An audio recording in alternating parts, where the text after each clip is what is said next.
Today we're diving into something that's a real head-scratcher, the very first week of pregnancy. Turns out, it's probably not what you think, and we're about to break down the surprising truth. Okay, let's just jump right in with the biggest question on everyone's mind. You hear week 1 of pregnancy, and naturally you think, well, that you're pregnant, right? But here's the twist. You ready for this? The answer is no. During what everyone calls week 1 of pregnancy, you are not actually pregnant yet.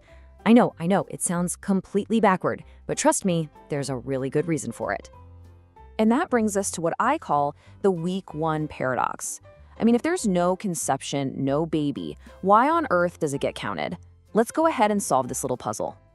It all boils down to one thing, the estimated due date, or EDD. See, doctors need a solid, reliable starting line to begin the 40-week countdown. And for pretty much everyone, the clearest, most consistent starting point is the first day of your last period. So your healthcare provider takes that date, counts forward 40 weeks, and bam, you have your due date. The key thing to get is that this first week, when you're actually having your period, gets wrapped into that 40-week timeline, even though conception itself is still a couple of weeks away. So if you're not pregnant, is your body just chilling?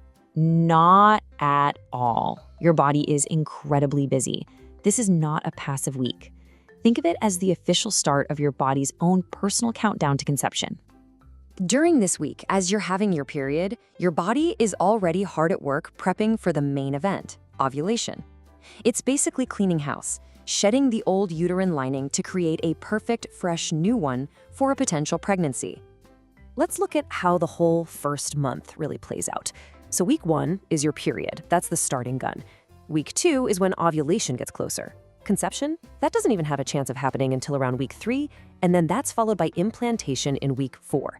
It's this whole multi-week process that just uses week 1 as its official start date. Okay, so if the signs of week 1 are just your normal period, what are the actual first signs of pregnancy you should be watching for a few weeks down the road? The classic, the big one, the one we all know, is a missed period.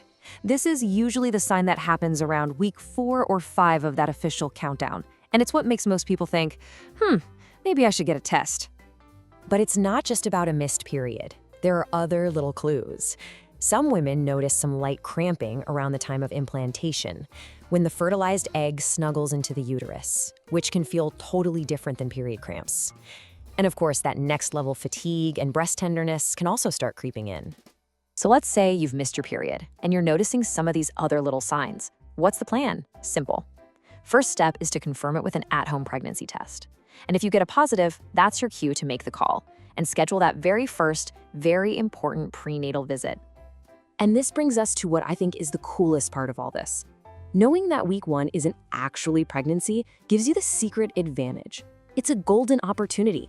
This preconception time is the absolute perfect moment to get a head start on preparing your body for a healthy journey. And you can start with 3 super effective steps. First, it's a great idea to avoid substances like alcohol and tobacco. Second, have a really open chat with your doctor about any medications you're taking, prescription or over-the-counter. And third, start taking a prenatal vitamin with folic acid. It is absolutely vital for preventing certain birth defects. Let's just pause on the medication part for a second, because this is huge. A lot of drugs can pose a risk, but, and this is the most important rule, never stop taking a prescribed medication without talking to your doctor first. They're the ones who can help you figure out the risks and benefits to keep everyone safe. Now, about that first doctor's visit. Most women schedule it sometime before the 10-week mark, but some people might need to go in sooner. For instance, if you're over 35 or if you've had pregnancy complications in the past, your doctor will probably want to see you as early as they can just to get everything off to the best possible start. And really, that's the bottom line. Getting in for that first visit and then continuing with regular prenatal care throughout the pregnancy is one of the most powerful things you can possibly do to support a healthy journey for you and your baby. So, we've solved the week 1 paradox. We've laid out a game plan for how to prepare. We now know that this first week is less about an existing pregnancy and way more about an amazing opportunity to get ready. So the only real question left is, what's going to be the first step on your journey?